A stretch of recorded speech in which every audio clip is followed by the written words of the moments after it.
Tune into the Salsa Kings Network. Crack one open if you dare, creeps.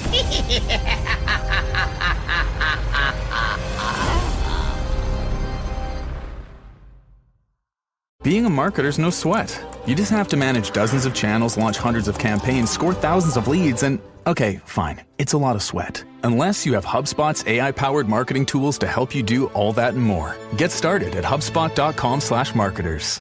This whole trying to be like me really isn't funny anymore.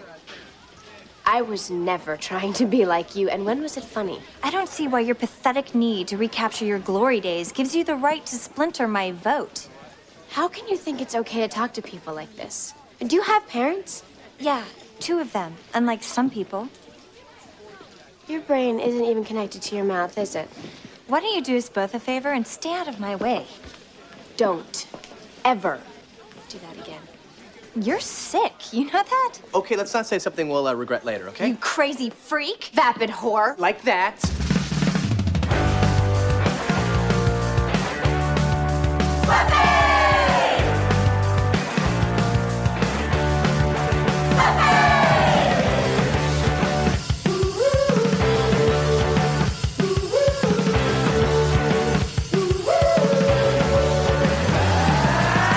Everybody, welcome to another episode of Boys Watching Buffy.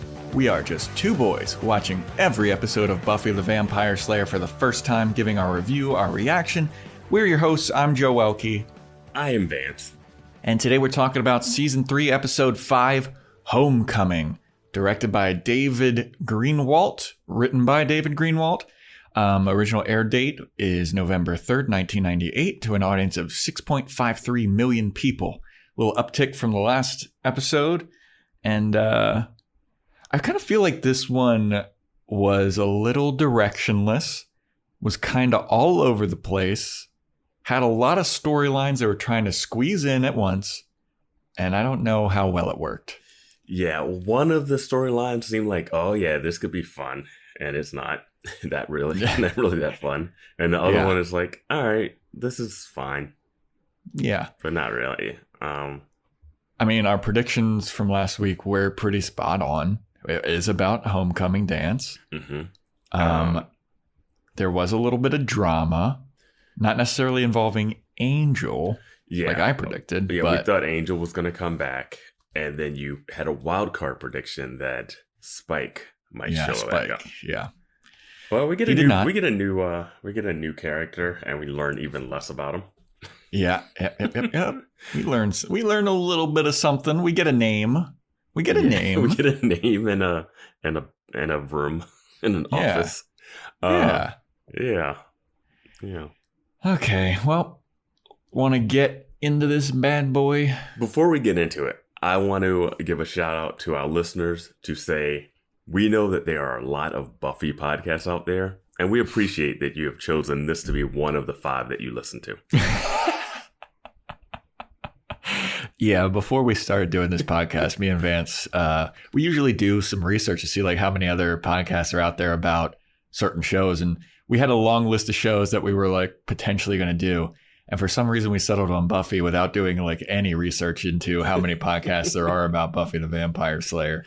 But yeah. Yeah, we've officially flooded the market. Yeah. But fuck it. We're already 2 and a 5th season, 2 and a quarter seasons in. We're in too deep to quit, but not so far in that we shouldn't quit. Yeah. We have, this is, in grand total, this is episode 39. There's 144 episodes of this show. We have at least 2 years left of this. Yeah, we have over 100 episodes, so if we wanted to call it quits, we could. But we're enjoying the show. We enjoy the show. Our fans. Yeah. We're giving you guys. We're doing it. Yeah. From what the people are saying, a bunch of people do quit. And I don't know. I'm stubborn as fuck. And now I'm kind of like, well, I got to stick this out to the very end. Yeah. Oh, yeah. We're going to ride it till the wheels fall off, man. Yeah. Unless one of us die. 2 years is a long time. Yeah. Can't make any promises I'm going to stay alive that long. Yeah. Me neither. I remember when I saw Avengers Infinity War and the end, because you know that it's going to be another sequel. And it was for a year later. After I saw the end of Infinity War, I turned to my friend that I was watching it with. I was like, fuck, I got to survive another year to see how this ends. They don't get movies in heaven or hell. No. Buffy proved that, right? There was no movies in that hell. No, there was just a lot of communist stuff going on. Like cracking rocks and being like, hey, so what happened in Endgame? Oh, you didn't see it? Oh, let me tell you. They went back in time. All right, let's get into the episode. We're rambling about Endgame and Infinity War and everything. All right, so the episode opens up with the gang at the Bronze, and they're planning out homecoming, what they're going to do, who they're going with, what they're going to wear, how they're going to get there, planning out the limo stuff. And this has got to be a remaster issue because it looks like it's the middle of the day. They're in the Bronze, and then everyone's like, all right, it's nighttime. Like, people are talking about how it's nighttime. What's the complaint of the show? That, it's just too dark. Yeah. Like, why is it so bright? Like, it has, what it has? It has like that Friends, like, look, those like high contrast, like sitcoms, like Big Bang Theory and 2.5 Men, just like that high color, everything's bright. And it's like, it isn't supposed to be like that, is it? No. It's like they remastered it to look like the Scooby-Doo movies. Dude, I'm going to be honest with you. It took me a second to realize they were at the Bronze. I thought that they were at the espresso pump outside during the day because it was so bright. And then it pulls out and they're in the Bronze and it's so bright. And then someone's like, all right, good night. I'm going home for the night. And I was like, it's night? Yeah. But yeah. So they're all talking about who's going with who and what they should do. Should they get a limo? Should they ride in Oz's van? Mm-hmm. And Buffy is looking very, very sad because she has not been asked to homecoming yet. Yeah, that's what I gathered at first. Because at first I was like, oh yeah, she doesn't have anyone to go with. I'm like, oh, she's dating that Scott kid. Yeah. And then he comes over and Cordelia is greatly like, hey, Scott, you haven't asked her to prom yet or to homecoming yet? Yeah. They are treating homecoming like prom. Well, homecoming, I guess, was pretty big. Yeah, it wasn't as big in my school. It was pretty big in mine, but I was never around for it except for my senior year. I finally went to it my senior year, and it was just like prom. Mm-hmm. Like, it was fun. I thought she was upset that she had no one to go with, but I think more of the issue was that she has a pet boyfriend that she's keeping away. I was going to say, she's like conflicted about where her heart lies now. Yeah. So she's looking like, what the hell am I going to do? Everybody's talking about this stupid shit I don't even know. I've got so much bigger fish to fry. Mm-hmm. And then Scott comes along and Cordelia's like, you didn't ask Buffy to homecoming yet? And he's like, I just figured that she wouldn't be into it. It doesn't seem like she's into it. I mean, do you want to go? And she's like, I mean, I'll go if you want to go. And he's like, I mean, I'll go if you want to go. And she's like, well, I mean, if you want to go, I'll go. And he's like, yeah, shut the fuck up. I was just like, I'll take that ruling as a yes. Yeah, the judge rules that as a yes or something like that. So yeah, now they're going to the dance together. And then we get to the abandoned mansion because Buffy's like, all right, it's nighttime. I got to go to home, quote unquote, suspicious eyes. I'm going home, everybody. They're like, we should go home too because you're the Slayer and vampires still exist. No one follow me. So she goes to the abandoned mansion where Angel is left alone pacing around. Buffy shows up with a bag of blood for him.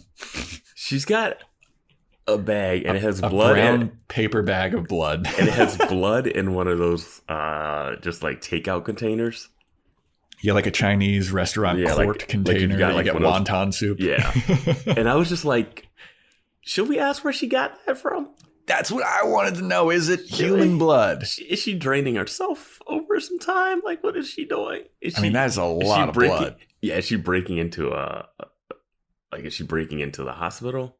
Yeah. Is she going to where wherever they were donating blood in that first episode of the season? Yeah, she just like stalking vampires, and when they're like not fully finished, she's like hopping in, like she's siphoning gas from. Yeah. So she gives Angel the blood, and she's like, "Here, this should make you feel better." It seems like Angel's kind of like getting back to normal a little bit. I guess he's still hungover from health. Yeah, he's a little dazed and confused. Hell will do that to you. Yeah, trust me, I know. I've been there. Not a fun time. Yeah.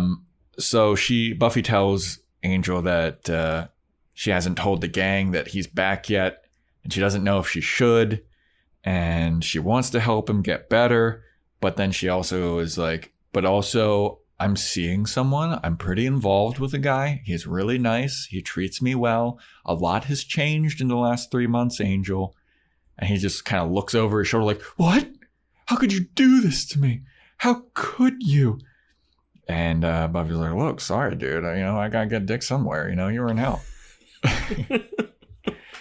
And then I know, he's like, how could you be dating someone else? Yeah. I just killed sorry. You tried to kill all of my friends and family, then went to hell. I stabbed you in the gut. Yeah. Didn't think that you were ever coming back. So I moved on. And obviously, this high school relationship, my man, it's definitely going to last. Oh, yeah. It's going to last the rest of the scene. Yeah. Because it's a smash cut to... Well, before we get out of this scene, she mentions that she's not going to tell Giles and everyone else. And when she brings up Giles, Angel goes, oh, like he remembers all the shit he did to Giles. Yeah. Killing his girlfriend, ball stuff, like all of that. Probably ball stuff. So yeah, Buffy's like, I'm really involved with this guy. It's pretty serious right now. So you have to deal with that, Angel. And then smash cut to Scott Hope dumping Buffy. This is, I think, the first time we get a wipe transition. Mm-hmm. Like it does like a slight wipe to him breaking up with her. Yeah. Which I was like, all right, if this is actually happening, I'm fine with it. Yeah. But it's a little bit of a Scott anyway. But it's a little bit of a cop out because we don't get the drama of like Angel having to like show up at the Bronze and see Scott there. Yeah, I wish that is what would have happened. But I mean, it's the same as when he shows up to the Bronze and Xander's there. Like, yeah, literally anyone that's within a 3-foot radius of Buffy. Yeah. But yeah, Scott's like, yeah, I'm dumping you, and Buffy's like, what? Why? He's like, well, before we started dating, you seemed so full of life and vigor, and everything was like awesome. You seemed really cool, and now that we're dating, you have like emotional problems. It seems like. I was like, did he know her beforehand? Yeah, we never saw him. No, I'm saying, did he know her like personality beforehand? Because it didn't seem like she was full of life when she came back from Los Angeles. Yeah, that is true. So Buffy's like, no, I can change. I swear, I'll be less distracted. I'll be a much better girlfriend. And Scott's like, nah, dude. So he walks away. I thought he was going to actually like take the bait there, and I was kind of happy he didn't. I did. I thought that he was going to take the bait because, as you described him in the last episode, he is corny. Yeah. He's got like no emotion. Like all of his lines are just delivered like he's so like. Well, he is also just like so milquetoast, like good guy, no like kind of flaw at all. But it's like there's no personality. There's no like interesting thing about him. Like Oz would always just like say one-liners, but there was something beneath the surface, like there was he was intriguing. Yeah. But this guy's like, nah. I mean, Scott Hope has a blue link on Wikipedia. I mean, if this is the end of Scott Hope, that's a waste of a blue link. He's around. He's around for a little while, but he's got to be around for a little while. I don't see I don't see his death being like as big and traumatic yet, but I guess he's gonna have to come back in somehow. Yeah. So Scott walks away. Buffy's like, "I'll change," and he's like, "Nah." He leaves, and then we get like this weird kind of like binoculars looking at Buffy. There's somebody stalking Buffy, and then we get to who is actually doing it. It's a van, and there are these twins, it looks like, just with binoculars looking at Buffy, and they use a very old cell phone. That flip phone was amazing. It was great. It brought me back. Yeah. A very old cell phone plugged into some kind of computer technology that was really advanced for 1998. And they call an old man. I don't know who this old man is. I don't know his name. I don't know his name in the show, but this is Mr. Pitt from Seinfeld for anybody that watched that show. So we got another Seinfeld cast member sighting. Yeah. I just wrote old tech man. Yeah, they don't give him any name, introduction, payoff. Even at the end, we don't really know what this guy's deal is. Yeah. But he's like the man in the van for the twins in the van. You know what I mean? Yeah. He's like, he's just like tapping on a keyboard, like, we got the coordinates and all this stuff. And he's looking at those computer screens. Like, you can tell where anything is on that. Yeah, no. It's like that computer screen in the original Jurassic Park. Yeah. When the girl's trying to unlock all this stuff. Mm-hmm. But yeah, that computer screen is like nothing. He's got a little like Bluetooth headset, it looks like. Yeah. And he's like, all right, we got the coordinates. Tap, tap, tap, tap, tap, tap, tap. Mm-hmm. And then from behind, Mr. Trick shows back up. Mm-hmm. And I was very happy Mr. Trick showed back up. I am a big fan of Mr. Trick. Mr. Trick is interesting because he has a whole different vibe than what Spike has. Yeah. And it's more on the business corporate side of things. And he's a little grifter, scammer, hustler. Yeah, he's all about making that sweet, sweet money, baby. That bloody money. Yeah. Yeah, man. I mean, I like him. His suit, I mean, Joe's Fashion Corner here. This is a very 1998 suit. Big fucking baggy ass suit. Mm-hmm. Red velvet, orange tie, red shirt. Like, this guy looks insane. He's got to do all the hustling to stay fresh. I just don't know who he's trying to be, like who the actor is trying to emulate. You know what I mean? Because it's kind of like Chris Tucker from Rush Hour or something, and then like Arsenio, and then I don't think he's trying to emulate anybody. I just think he's just playing that character. I don't know, man, but I like him. Big fan of Mr. Trick. I'm glad he's back. And then we cut to dun dun dun, something we've been waiting for a season and a half, it seems like. Yeah. We get a little shot into the mayor's office. The mayor of Sunnydale. Yeah. We've been waiting. And he has a little intern guy come in and he's like, we got some intel. There's some new people here. They're twins from Germany. They're spying on the Slayer. And he gives him like this the brief about who the twins are, and the mayor like grabs it and just starts sniffing it all over. And he's like, how clean are your hands? And the intern is like, what? He's like, my mother always said cleanliness is next to godliness. And I think that you should be really washing your hands a lot better. You need to get under the fingernails. You need to wash for at least 20 seconds. It's like, and the intern even kind of looks at him like, what the hell's up with you, dude? Like, this is weird.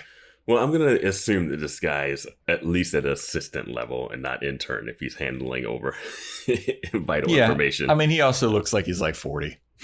He's definitely not an intern, all right? But I'm going to call him an intern because I like to belittle people. I mean, it's a little tense where he makes him put his hand on the table, and there's like the letter opener next to it. And you're like, is he going to stab this guy's hands on his desk?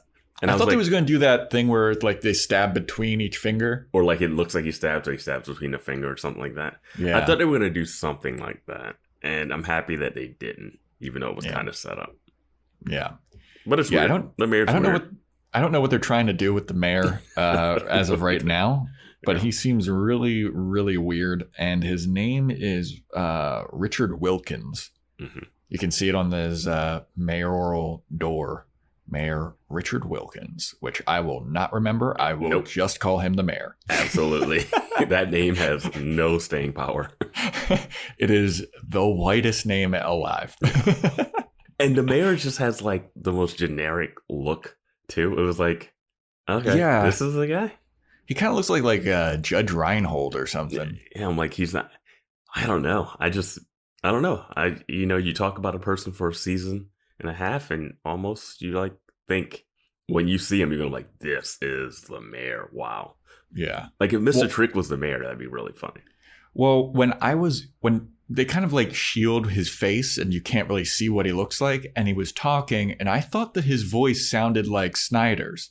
So I was like, is Snyder the mayor? Oh, no, I never thought that. That would be insane. It would be insane. It would absolutely be insane. If it was Snyder's twin brother, that would be ridiculous. Yes, that would have been awesome. That's what they should do. Go soap opera style and just people die and then it's like, oh, that's my twin brother. Yeah. Oh. Well, no, it's just some fucking red-haired white guy. Or he's blonde and the remaster's making him redhead. I don't know. I don't think he's a redhead, but yeah. Light brown. That's strawberry blonde. Strawberry blonde. Okay. You want to go with that? We'll go there. Strawberry. Mayor Strawberry. And we are down to this being one of 4 Buffy podcasts that people listen to. We lost a lot of people in that. Is he strawberry blonde? What's the remaster? Yeah, I'm not feeling this. Yeah. So then we go back to school, and it's picture day, and Cordelia's taking a picture, and Xander does this incredibly weird face. It's got Squid Game vibe to it. His yeah. photo. He's like tilting his head and then like smiling and looking through his eyebrows or something. It's very silly. Willow has like an initially good looking picture, but then she starts to frown, and that's when they take the picture, and it's like, ha, ha, ha, ha. And then Cordelia snaps into kind of like, she meets up with the gang, and she's like, well, it's time to start campaigning for homecoming queen. I need to be homecoming queen. I'm the most popular girl in the world. So my competition is this Asian girl whose name I don't remember, and this white blonde lady whose name I also don't remember. Yeah, I didn't pay any attention to any of those. Yeah, she doesn't think that the Asian girl has a chance, but the blonde girl might have a chance because she seems to bang everybody in school. Is that what according to Cordelia? Cordelia said something like she's very open to the whole football team or something like that. She says something like that. I have to say this. Is Cordelia still popular? That's what I want to know. I thought once she joined this group, her popularity dipped. Yeah, it definitely took a hit. She still might be the hot girl in school, but she's not the most popular. I'm going to bring something up later that I thought was very hilarious, but that plays into this. Okay. But yeah, so she's like, this is serious business. I need to run for homecoming queen. And everyone's like, okay, sure. And then she's like, where's Buffy and Faith? Xander's like, they're getting real sweaty in the library. She's like, do you mean that they're training? He's like, well, yeah, I mean, but they are getting sweaty. He's like, no, I stick with what I said. Yeah. So we get to Buffy. I'm surprised he's not in there watching. I know, right? He's like, I'm watching you guys train. Like a 1998 camcorder. Like, oh, we need to study the tape. Yeah. Yeah. Hey, Giles, you sure you don't want to like study the tape and you can comment on the forum? I mean, I'll make copies. So we get to Buffy, and she's just wailing on Faith. Faith's little protective mitts. And Faith's like, God damn, girl, you should get broken up with more often. I like this rage in you. That's pretty much dead on the accent. Damn, girl. I don't know what she's doing. I don't think this is how she actually talks in real life. So no, it's definitely not. She's like, whoa, kid, whoa, dude. You really fucking got broken up with, huh? Wow, you should get broken up with more often, kid. How you like them apples? It's like Boston by way of New York. Yeah. You hit a parked cop car in Harvard Square.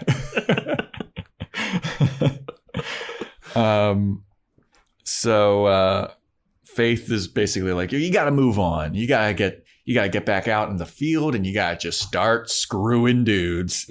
That's how you get over it.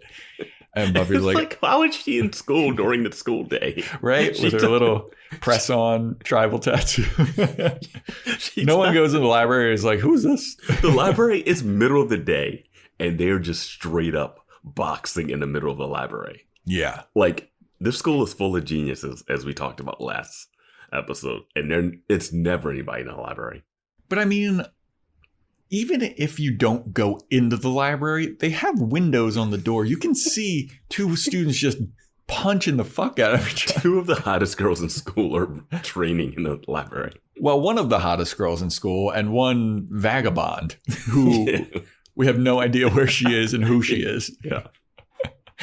But yeah, Faith is just like, oh, we should go out and hook up with dudes. And Buffy's like, I don't know if I'm ready for that. I don't think I'm ready to do that. And I don't know if I'm going to go to the homecoming dance either.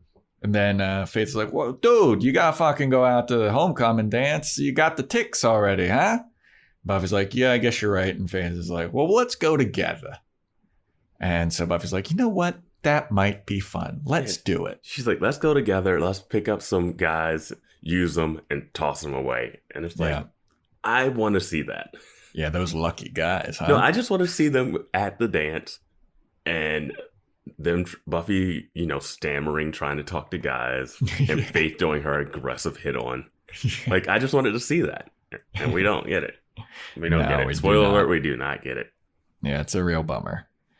So then Buffy's walking down the hall and she's meeting up with this lady named Miss Moran or something. Moran. We're forgetting something here though.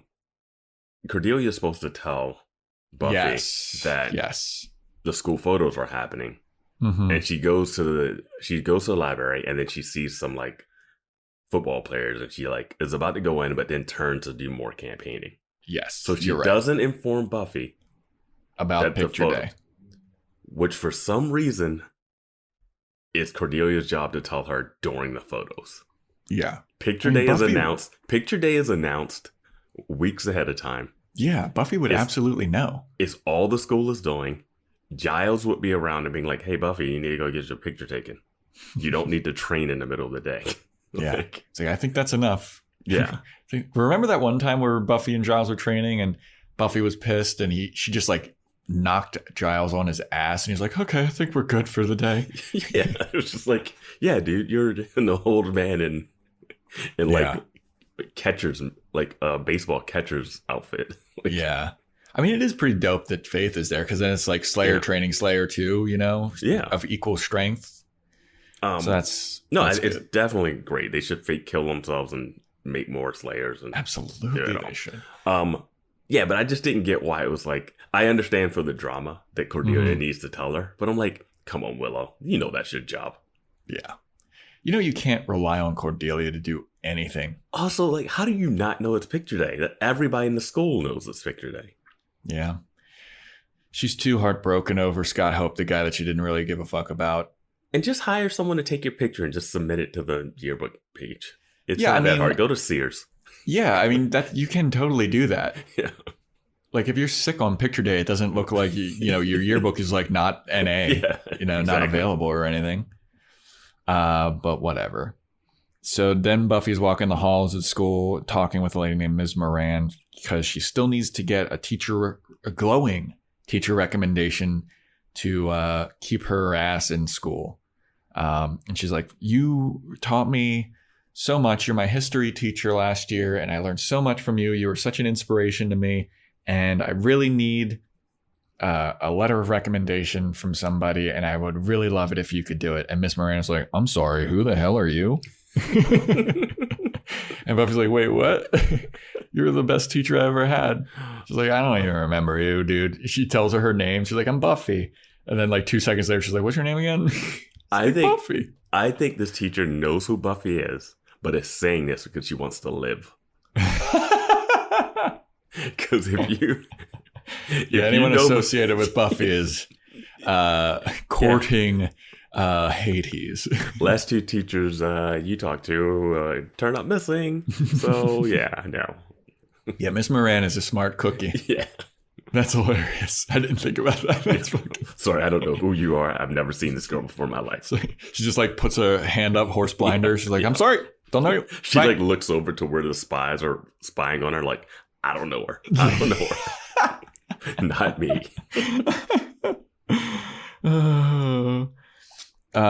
So then Cordelia's back to campaigning some more, and Buffy's sitting with the gang, and she's like, man, that lady was my favorite teacher, and she was such an inspiration to me, and she didn't even know who the fuck I was. And she's sad that she isn't popular like she was popular in LA. She was like, I was homecoming queen, I was prom queen, I was head of popular club, All the guys wanted me, and now I'm here, and nobody knows who I am. Nobody cares about me. No one remembers me. Which 100% bullshit. And then I think Willow even, she's like, well, you had that great party at your house. And then somebody was like, well, all of those kids died because of zombies. Yeah, I think she mentions it. I think Buffy's like, oh yeah, I did have that party. I think she mentioned it in a later scene when she's giving the prom, like they're going through the prom breakdown. That's what she mentions. Right. Yeah. But in this scene, she's like, I don't even know. Am I invisible? And my thought was, if people didn't know you, you would literally turn invisible, because we had an episode where a girl did that. Yeah. People just forgot about her and she became literally invisible. Yeah. And then some FBI spooks came and picked her up. That led to nothing. Remember there was like that invisible kid. She might There's that invisible kid like camp, and they're all in like in a classroom and like getting trained up to be spies, I guess. I mean, how do you think we're winning these wars? That's true. That is so true, Vance. And then the guy that stole the Russian super soldier serum. Yeah. God. And then she said something about, somebody brings up picture day, and Buffy's like, what? It was picture day? And then Xander's like, yeah, Cordelia didn't remind you? She's like, no. And then she goes and confronts Cordelia about it. And she's just like, dude, why didn't you remind me that it was picture day? And Cordelia's like, I mean, I got a whole bunch of other shit going on, dude. I'm trying to become homecoming queen. And then it gets like really tense super fast. And Buffy says something like, all you do is think about yourself. And then Cordelia says something like, well, this is homecoming queen competition. If this was like a blood and guts competition, you definitely win. But there's no way that you have a chance in this. And then Buffy is like, you know what? Fuck this. I'm going to run for homecoming queen too. And then Cordelia says something about like, Buffy says, didn't your parents raise you to talk better than that? And then Cordelia says, yeah, because I have two parents, unlike later. You. Are you sure? Yeah. That happens in the hallway later.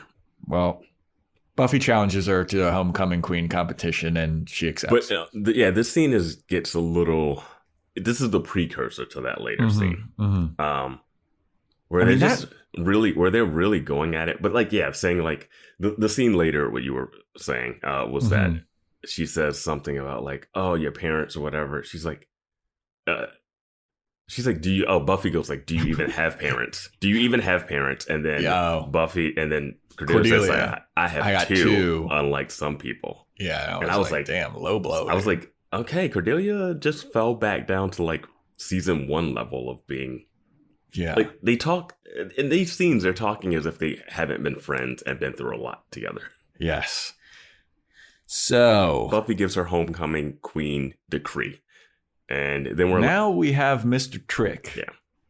And he's with a group of assassins, and they're all gathered there.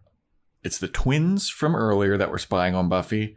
Mr. Gorsh, which nice bring back. Mr. Gorsh and the lady that he bit, Candy, or some lady that he bit, I guess. Yeah. Her name is Candy. Yeah. They're madly in love. And then they're married, apparently.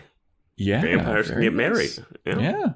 And then there's this insanely weird demon that's all yellow and has spikes on his head. I love that Mr. Trick is like, I don't even know what you are. Yeah. Mr. Trick is like, ladies, gentlemen, vampires, and whatever the hell you are, some spiny looking. He's like, I'm Kulak of the blah, blah, blah, blah, blah, blah, blah. And he's like, okay, whatever, buddy. Yeah. Welcome to, we're going to have everybody puts in a pot, and whoever can kill Buffy and Faith is the winner of the pot. Welcome to Slayerfest 98. Yeah. And I was like, this is awesome. And I was like, man, are they gonna shoot up this homecoming? Oh, I thought that too. Yeah, and then Gorge has a bloody bag of money. But it's non-sequential, which What does that tricks mean? eyes. There's serial numbers on money. Okay. Yeah. So Okay. if you rob a bank and then you start dealing out money and it's all like in order, it's like, oh, this came from this place. Okay. So if you have non-sequential where it's all over the place, All right. I mean, you haven't done any big heists? Oh, gosh. Not in a couple years. But yeah, I needed a little reminder there. Thank you, Vance. Yeah, this is my community service. This podcast. Yeah. So the game's on. All the assassins are like, yeah, we're going to go and try and kill the Slayers. We know they're going to both be at homecoming. They're all going to be at the same place. Let's kill them there. Here's my question. Are they doing this just for fun? Doing it for the money. They're doing it for everyone's putting their money in to try to kill the Slayers first. It seems like there's a buy-in to participate in Slayerfest 98, and But then whoever kills them that would imply gets the that pot. that would imply that you aren't able to find Slayers There's only 2. in the world. There's only 2 in the world, I guess. Yeah. And They're both in Sunnydale. everyone seemed to know where they were. Like you have to just follow the Hellmouth. Yeah. Or just walk around outside, or just talk to any vampire in Sunnydale.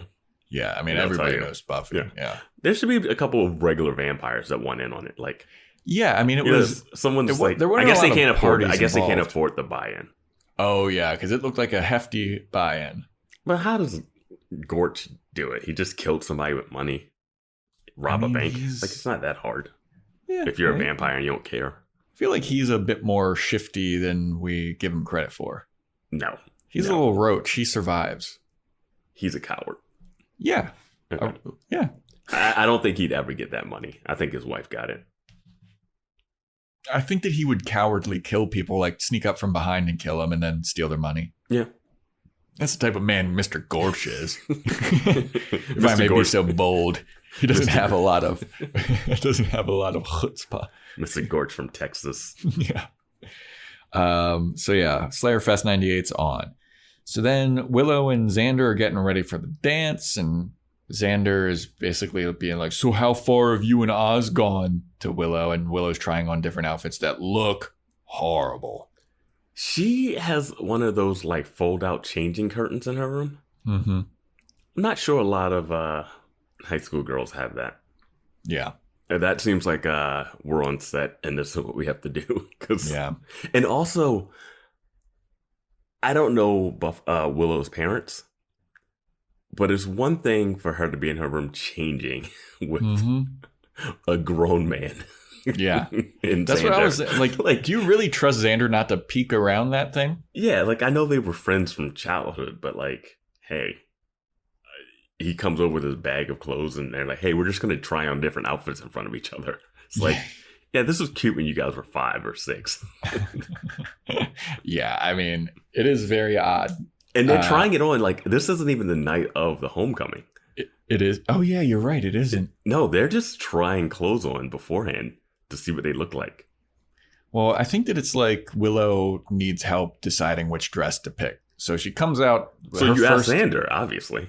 Yeah, of course. He knows. Not Cordelia, Buffy, Faith. Oz, you know, your boyfriend. well, you want to surprise Oz with your look. Oh, so yeah, you're right. Yeah, I mean, yeah. So you would ask one of your girlfriends, not Xander, to say, "Hey, does this look?"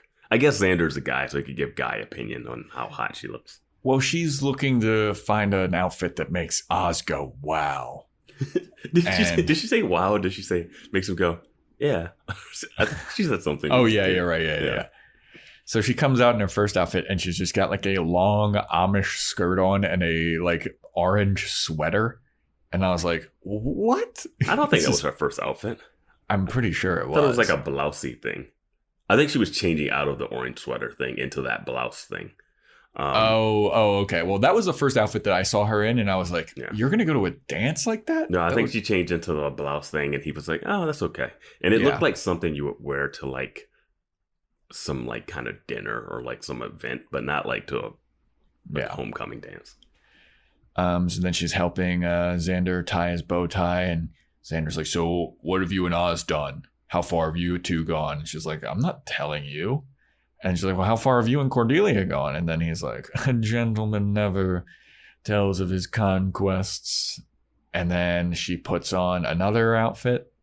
And now Xander is fully dressed in his tuxedo. And then Willow comes out in her full gown and she looks amazing. And Xander's mouth is agape and he's like, wow, you look gorgeous. And her mouth is agape looking at Xander like, wow, you look gorgeous. But I say Xander looks pretty good in that. I mean, tuxes just work. Yeah. No, he looks great. Yeah. He looks really good. His hair's looking good, man. Willow's looking good throughout this episode too, I think.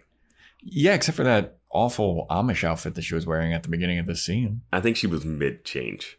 I think That's Joe's Fashion Corner faux pas. I think she was putting on the bottom and then she still had the top from school or whatever. Yeah.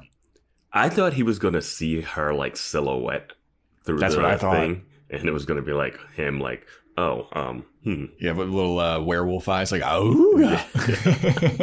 Hamina. Yeah. It's so weird that he sees her in this dress. He's like, oh, she's hot now. I guess I can like her. Yeah. like, okay, sure. So Willow's like, I'm really nervous about this dance. I don't even know if I know how to dance. And then Xander's like, come over here. Get over here. I'll teach you how to dance. And then they're dancing. You know, they're keeping some room for Jesus at first. Because there's music playing too. Like, absolutely. In the background of the show. But it's like, all right, we know what's happening. Yeah. And then Xander's like, well, I mean, you got to get a little closer. And then Willow's like, okay. They get a little closer and they keep getting a little closer. And then they fucking smooch. And it's been 2 seasons and 5 episodes that everybody's been waiting for this moment. They've just started kissing and making out, doing the smoochies, as Buffy always says, or Willow says. It's funny because we didn't get the music that we got when he first kissed Cordelia. Yeah. which would have been insane if that happened here. Oh, it absolutely would have been. I would have laughed. I would have laughed it super hard. But it would have been insane. But yeah, so they're kissing for a little while and then they pull back and they're like, wait, we can't do this. I'm dating Cordelia. You're my best friend. I'm dating Oz. You're my best friend. We can't be doing this. And then they get closer in again and then they start to lean in again. They're like, wait, no, this is a mistake. This is a horrible, horrible mistake. Yeah. And they're like, we can't tell anyone about this. This is just one big fluke. This is a big fluke. And we're going to say that it never happened. And everyone's like, okay. And that's the end of that scene. So then we have a Buffy who is on a mission in a terrible outfit. Terrible outfit. She is wearing like she's wearing like a neon green plaid skirt and a gray sweater where like it's like 8 buttons and the first 3 are unbuttoned and the bottom 3 are unbuttoned, but the middle 2 are buttoned. And it looks like she's not wearing anything underneath. And it looks terrible. It looks so fucking bad, dude. I was like, what is going on with this outfit? But anyway, she's rallying the troops. She's there in the library with the gang, and she's got a big board of all of the competition for the homecoming queen. And this board is full of hilarious stuff going on. I don't know. I paused it to read some of the stuff. Yeah, we'll have to get a screen grab because I did not read it. But it is a full listing. It's like a campaign headquarters with like pros and cons, strengths and weaknesses. Strengths and weaknesses of each of her competitions. So she got Cordelia. She's got, I think the blonde lady's name is like Michelle Blake. And the Asian lady, something Hong. I don't know. But they each have strengths and weaknesses. And I wrote down some of the weaknesses for Michelle Blake because her board was the most hilarious. Mm-hmm. Some of the weaknesses that she has are bad skin, dandruff, and wears polyester. Meow. One of Cordelia's weaknesses. So Cordelia's weaknesses is like bad at sports, Not very smart. And then at the bottom, one of her weaknesses is Xander. Which I was like, that's fucking hilarious. That's great. I loved it so much. Yeah. And Xander's sitting there and she's like, you got to help me. And she's like, yeah, you're fucking one of the weaknesses though. Like she's coupled up with you. That's bad news. Yeah. So Buffy's trying to rally the troops. She's like, Xander, I'm going to need you to print me out some great campaign flyers. Willow, I'm going to need a database on all of the votes that are happening right now. And I need a database on everybody that said that they're going to vote for the other competition. And Oz, I forget what she wants Oz to do. But everyone's like not making eye contact with her and they look like they're not on board for this. Mm-hmm. And Buffy's like, what's going on, guys? What's happening? And they're like, I don't know, maybe we shouldn't be doing this. Like, this is going to kind of tear our friendships apart. And then Cordelia walks in and she's like, oh, what do we got going on here with this little whiteboard here? And I was like, I'm just rallying the troops for my victory to become homecoming queen. I've got Xander printing me flyers. I got Willow making me a database. And I got Oz doing whatever Oz is doing. And then Cordelia's like, oh, interesting. Hey, Willow, how's the database you're making for me? And Willow's like, it's going well. Xander, how's the new flyers printing going? And then Xander's like, oh, they're going well. And then so all of them get up and they start walking towards Cordelia because they're all secretly on Cordelia's side. And Xander turns to Buffy and he's like, dude, she's my girlfriend. I got to be on her side. She walks away, or he walks away. Willow turns and she's like, I'm sorry. I just, it means a lot to her. Like, this is really what she needs. I didn't get that one. Yeah. Willow's like, she needs it more. And I didn't understand why Cordelia needed it more. Yeah. So she walks away and then Oz walks up to Buffy and she's like, and Oz is like, well, Willow's my girlfriend and wherever she goes, my nation goes. So he walks away and then Buffy's like, son of a bitch, you traitors. Yeah. Later, Buffy does something I'm happy that she did do. Me too. I think I know exactly what you're referring to. But this is a weird moment where they all are standing behind Cordelia and against Buffy. And it's this weird shot where I'm like, guys, what are you doing? Yeah. Yeah. And Buffy is standing there with her ugly ass sweater. And she's just like, I can't believe this is happening to me. And then the gang leaves and they're like, sorry, Buffy. And they all go out to campaign some more. Giles walks down from the stacks and he's like, oh, this looks very entertaining, huh? This is great. And Buffy's like, I'm going to fucking destroy everybody. She's like, I can't, it's not a big deal. It's not a big deal. And she's drinking a glass bottle of something and then she just smashes the glass bottle in her hand. Yeah. And I feel like Slayerfest is too big of a thing to be a part of this episode that is going to be part of the homecoming thing. Because the homecoming thing is a big one. Yeah, dude. I thought that this needs to be a two-parter if they're going to do it this way. Yeah, I feel or like just a two-parter two separate episodes. It would have had room in a two-parter, I think. Well, it has this. It has the homecoming thing. It has Slayerfest. And then it has like a little bit of stuff with the mayor. Like I said at the beginning of the episode. And then you also have Xander and Willow kissing. Yeah. And then you have the angel thing, so much, and you have the Scott Hope breakup. Yeah, I mean, this is a two. You could stretch this out to a two-part and really dig in. It's a little too much, and none of them get enough. Yeah, like the homecoming battle could be more fun, more more backstabby, more like in school, like meetings and stuff. We get montages. It's fine, but like That's what happens next. There's like a campaign montage with all of the girls that are running for homecoming queen, going around trying to campaign. And then this is also spliced with a montage of the assassins training. And it's just like the twins like checking out guns. And then the guy with the yellow demon just like taking spikes from his forearms and then like throwing them.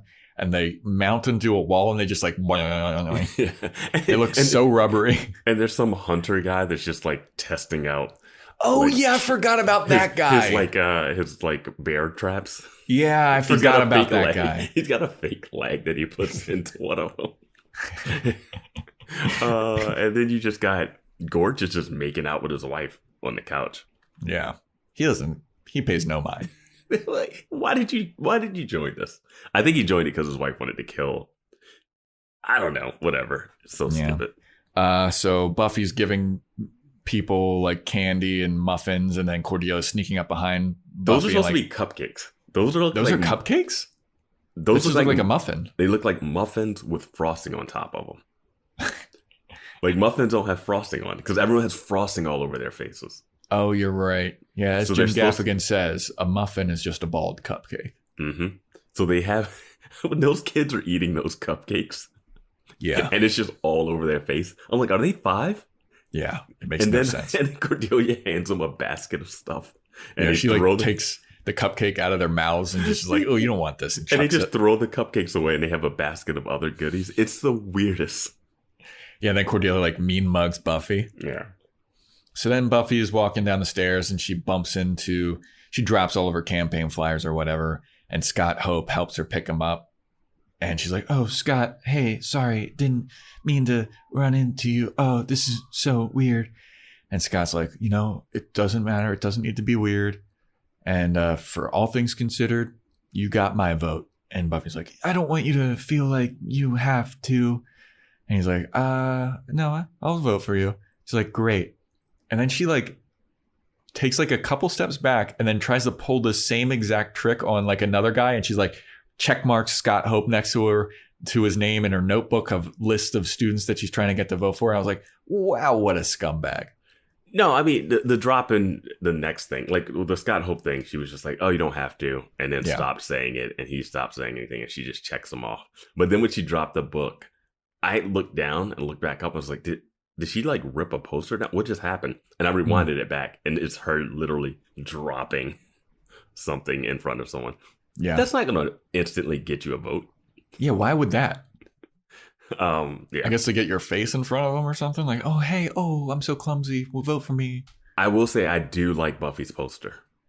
Yeah, but Buffy's poster is a great headshot. That's just Sarah Michelle Gellar's headshot. It's a headshot, and then it's like has this like rip that she has her signature in, and it looks really. I actually thought it stood out from everyone else's. Yeah, I mean her signature is really rad looking too. Yeah. It's like a 1980s. It's like very sharp. Yeah, yeah. I liked it, and it's bigger than everyone else's too, which I thought was hilarious. She's like taping over people's, but it's no way for her to get a picture in the yearbook. No, absolutely not. She's too busy getting campaign photos taken. No, she can't. Imagine what's possible when learning doesn't get in the way of life. At Capella University, our game-changing FlexPath learning format lets you set your own deadline so you can learn at a time and pace that works for you. It's an education you can tailor to your schedule. That means you don't have to put your life on hold to pursue your professional goals. Instead, enjoy learning your way and earn your degree without missing a beat. A different future is closer than you think with Capella University.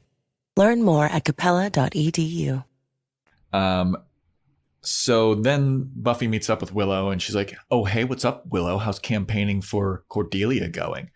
And Willow's like, I don't want to do this. It's going great. I hope it's going good for you too. Willow feels super awkward. And Buffy's like, oh, that's really interesting that you're campaigning for Cordelia, considering all the times I saved your fucking life. That's the moment I was like, yeah. Yeah. Like, do not turn your back on the Slayer. Yeah, right? I'm sorry.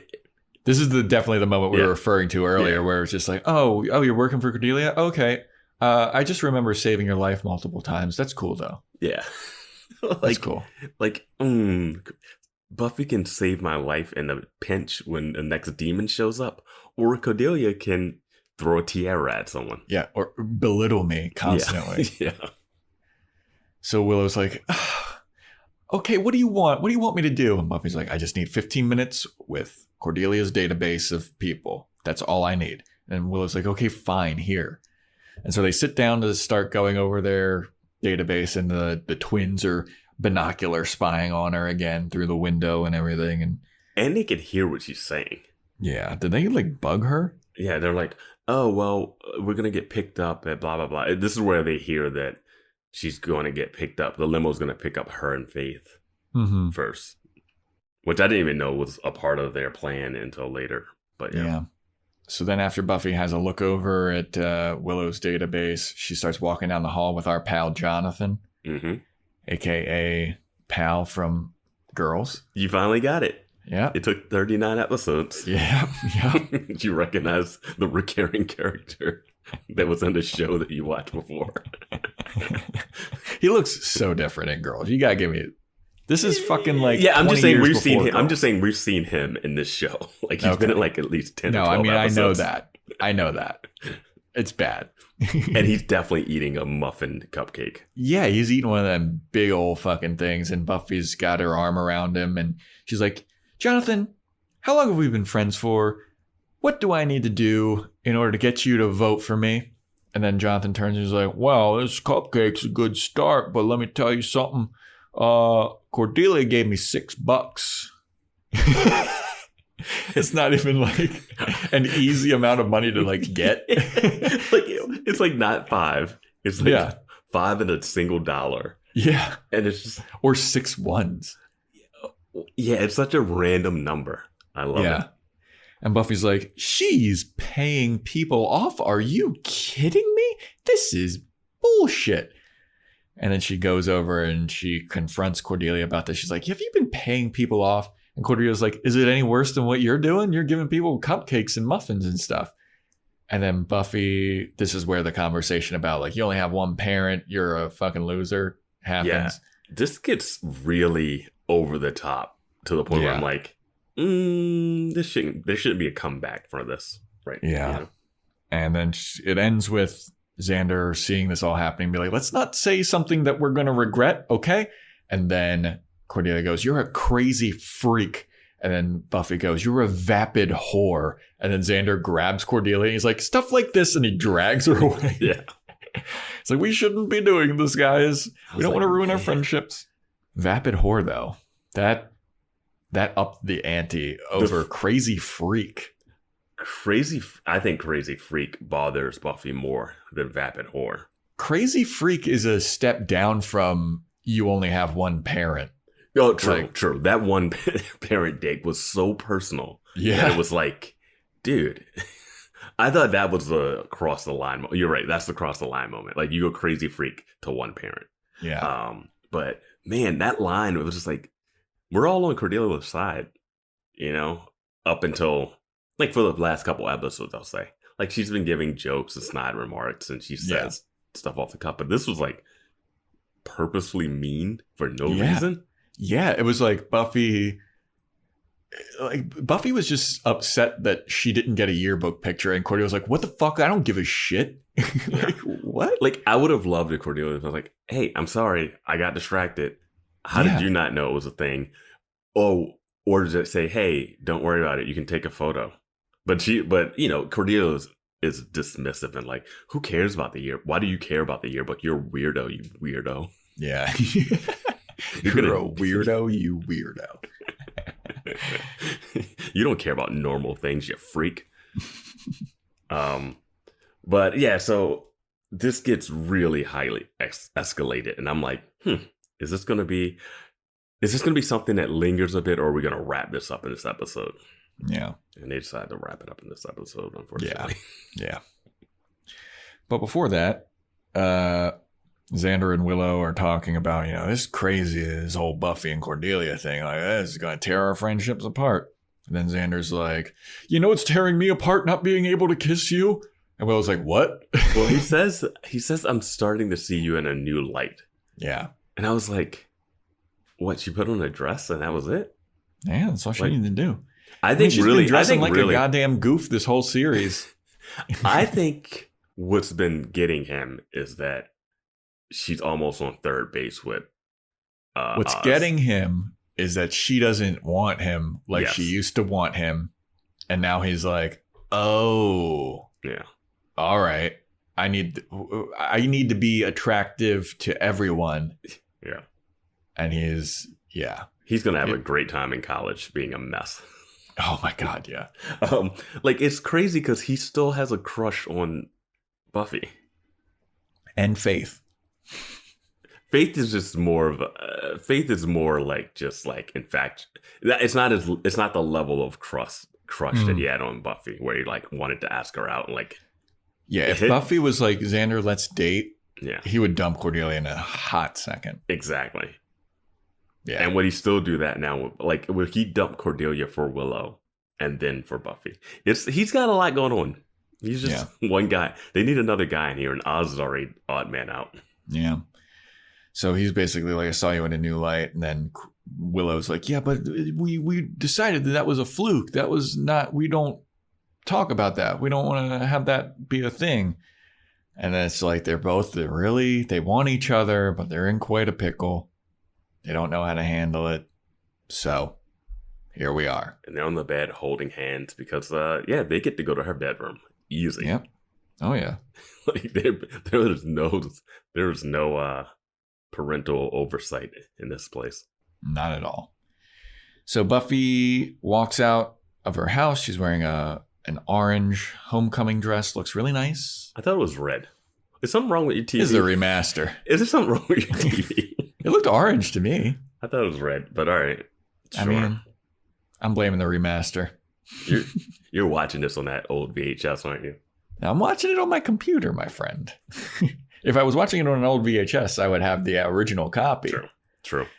And I wouldn't be so confused about why Angels in the Daylight so much. Where the dress is blue. And where Oz's werewolf is still a werewolf.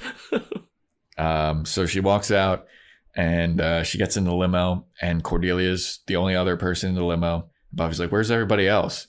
Cordelia hands her a letter that says something like, hey, we didn't want to go with you guys because you're being assholes and we want you to work it out. Also, the limo is very expensive, so please reconcile this before we get to the dance. And then Buffy's like, God damn it. These sons of bitches. I can't believe that they did this to us. But they also have corsages. They got them corsages, apparently. And Cordelia's like, I took the orchid one because it matches my skin better. Buffy's like, great. So then the driver gets into the limo. And who is the driver but one of the twins? One of the twin assassins from Germany. Mm-hmm. So things have already gone awry. And I was like, oh, this is a cool plan. It's going to be like Dangerous Game or whatever, where you hunt people in the forest or something. Yeah. And that's basically exactly what happened. The assassin drives a limo to the woods, stops the car, and they're like, wait, are we already at homecoming dance? School is only 2 feet away from our house, probably. Yeah. I do love the pitter patter of feet that you can hear the guy when he gets out of the driver's seat and runs off. Yeah. And is it cheating? Well, we'll get to it.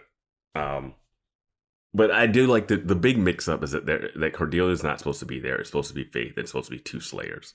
Yeah. I get the mix-up. I still wanted it to be 2 Slayers versus these guys. Yeah, same. So but it was a funny mix-up. It's a funny mix-up. I get it. Yeah. But it doesn't add to the... I just kind of want to see the 2 Slayers versus like these hunters. That's it. Did the twins dude know spying on Faith to know what she looks like? Like they were spying on Buffy a bunch. Good point. Because they picked up Cordelia. Yeah, they picked up Cordelia first. Yeah. Who looks stunning in a green dress. Green Vance? I'll green. Green. Looks great. That's a beautiful dress. She looks amazing. But I was when they're like, all right, we got both of the Slayers. Like, how do you not realize that Cordelia is not the Slayer? Were you not spying? Did you not send back footage to your old tech man? I don't know. Yeah, that's a good point. Yeah. But anyway. I think they were just like, well, we're picking up. They said Faith and they said the 2 Slayers are being picked up first. So sure. Yeah. They did. Yeah. So they drive him out to the woods. Buffy's like, this isn't where the dance is going to be. This is the woods. I would have loved if she said that. Yeah. And Cordelia gets out and she's like, okay, very funny, everybody. What the heck kind of practical joke is this? We're not here. We got to go to the homecoming dance. And then There's a TV and a VCR, and on the TV there's a note that says on a press rock, play. by the way. On a rock. What is it plugged into? I don't know. A really quiet generator. Yeah. So the TV says press play. Buffy puts the tape in the VCR player, presses play, and it's Mr. Trick introducing her to like, hey, what's up? I'm Mr. Trick. You're both Slayers, and I hired a bunch of assassins to come into these woods, and they're going to all try and kill you. Welcome to Slayerfest 98. And then it fades out, and then there's this like awful graphic of it says Slayerfest 98. And I was like, this love that. I amazing. love that 90s. Yeah, that's such a 90s like title effect. He took the time to film this video and then like be like, I gotta end it with something spicy. All right, we gotta have this title effect. And somehow the tape self-destructs.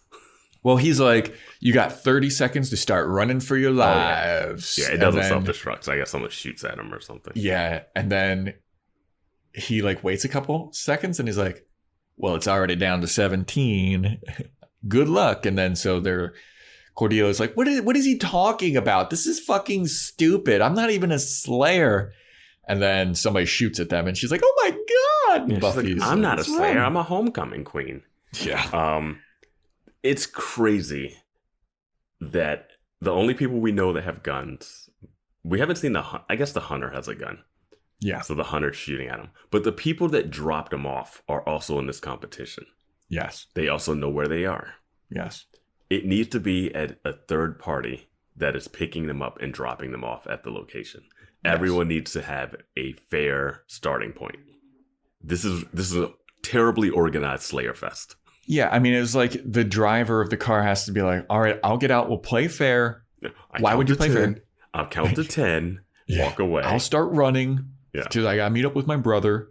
Like, just wait in the car and turn around and shoot him. Yeah, it's just, I don't, like, you have to do it differently. But whatever. It's very logistical. Yeah. So then the Daniel Boone motherfucker shoots at them and he's kind of like the first assassin. But before that, we go to the Bronze because the homecoming dance is at the Bronze, of course. Oz's band's playing at the homecoming dance.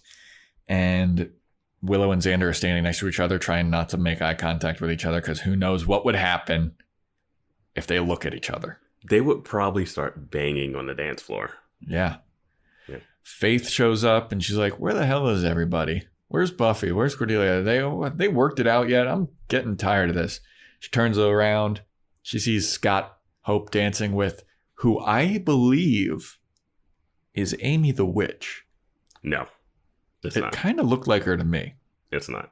Well, it's some strawberry blonde lady. And Faith sees him and she's like, oh, what a sleaze bag.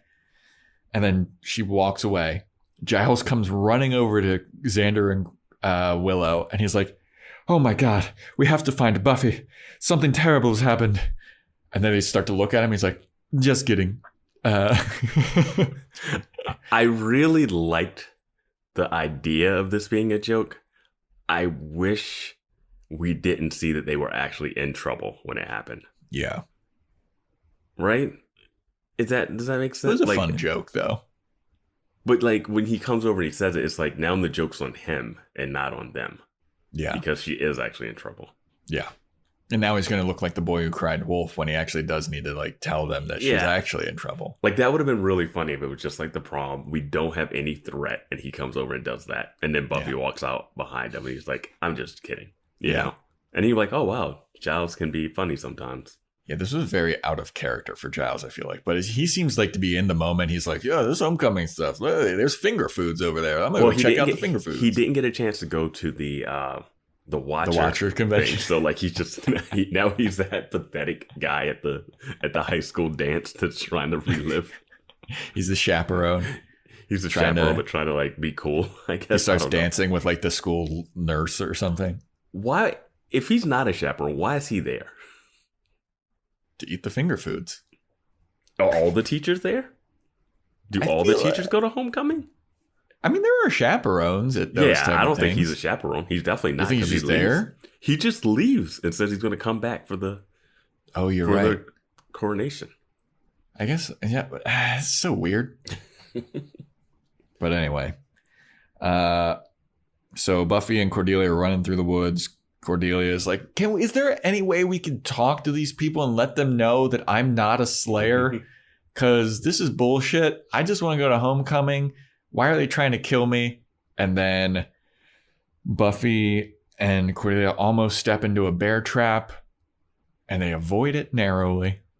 It's insane because that's not how a bear trap works, but sure. It's like somehow Cordelia sees this in the dark. And Buffy like steps her foot in it. Cordelia's like, watch it. And then like this weird slow motion shot of Buffy's foot lifting out of it just in time to miss the snap. Yeah. Yeah. Well, Cordelia must have been watching the remastered version where it's a lot brighter out. So then the Daniel Boone guy shoots him from behind, or tries to shoot him, and they get out of the way. Buffy picks up the bear trap, throws it, and hits him right in the fucking face with it. I did love that. And then he stumbles back, steps into another bear trap. What are these? Why are these bear traps so close to each other? Who knows, man? Like, he's a terrible hunter. All these assassins are terrible. Yeah. So then he's like, ooh, I'm in a bear trap. This is terrible. And then Buffy goes over, steals his gun, points it in his face, and she's like, what the fuck's going on? What's this Slayerfest all about? How many people are here trying to kill us? And the guy's like, all right, there's like 4 teams. It's been organized by Mr. Trick. There's the twins. There's Mr. Gorch. He read it like so quickly. Yeah. She's like, I'll let you out if you tell me. And then just as he spills all of the beans, that's when the yellow demon guy attacks. And then Buffy and Cordelia start running, and it's like, oh, you didn't let him out. You are not people of your word. Well, there you got someone trying to. Yeah, I know. But like, honestly, he just spilled everything. Yeah. It's just, these guys, man. They're just, I do love that Buffy isn't afraid at all. Like, they're like, hey, all these people are hunting you. You're going to die tonight. She's like, this is how Tuesday. Many? Yeah, how many? Oh, gosh. She like cocks the gun in his face. Yeah. Tell me what I need to know. Like, she's just not worried at all. So then we go back to the Bronze, and Faith goes up to Scott Hall, and he's dancing with some lady. And she is like, Scott? Hey, just want to let you know that my rash cleared up. It's just, the itching is going to subside in a couple days. So that's cool. Like that old make it seem like Scott's got an STD trick. The doctor called, and the doctor called, and they say the rash isn't going to be a problem. Yada. This sucks because I think this is the last Faith scene in the episode. Mm-hmm. And it's a waste of a Slayer. Yeah. That's it. And, I mean, I know she's standing up for a friend. Scott didn't do anything wrong. Yeah. Giles is eating the finger food, and he's like, this tastes fucking terrible. Xander and Willow are sitting there sad because, well, Oz is, playing in the band, so Willow can't dance with Oz. Cordelia is in the woods, so Xander can't dance with her. So they're just there with each other, basically. And it's like, well, we can't be with each other because that's going to be bad news. It's a fluke. We discussed this. So Giles is like, all right, well, you guys look miserable. Buffy's not here. My number one best friend in the whole wide world. This finger food sucks. The only one of you I care about. This finger food sucks. So I'm leaving. I'll be back when the homecoming queen's announced, because that's all I really give a shit about. And this is the thing. I didn't realize this till after the episode. So, okay, the homecoming is at the Bronze. Mm-hmm. He says he's going to go back to the library until the prom queen's announced. Yes. The school and the Bronze are like not these easy to get to places where you like drive away. You're going to go to the library, hang out for a few minutes, and then drive back. Yeah. Because at first I was like, oh, it's in the school gym. I'm always thinking it's in the school gym or something. But no. That's what I would like. Our homecoming dance was like in our cafeteria. They just like moved all the tables out of the way. Yeah, that'll be there, and the prom will be at a different location. Yeah, it's a bigger prom's thing. Usually at like a but hotel or something. Every one of their events is at the Bronze. The Bronze is just making bank. Yeah, dude. But Giles leaves there to go back to the library. He should just have like some books in his car that he could just like sit in his car and read. Yeah. You know? But That's good a lot thing of he hassle. did. But good thing he did go back. Yeah, it is a good thing he did go back. Actually, is it? Yes. Kind of. No, I don't think so, actually. We'll get to it. All right, well, Buffy and Cordelia are still running around in the woods and they see like an abandoned shed and they run in there. And Cordelia's like, this is terrible. I'm going to die. I just want to be homecoming queen. I'm not even going to get the homecoming queen. I'm not even going to get to dance with Xander, who I love. I'm not even going to get to tell him that I love him. And then Buffy's like, oh, wait, hold up. Record scratch. Yeah.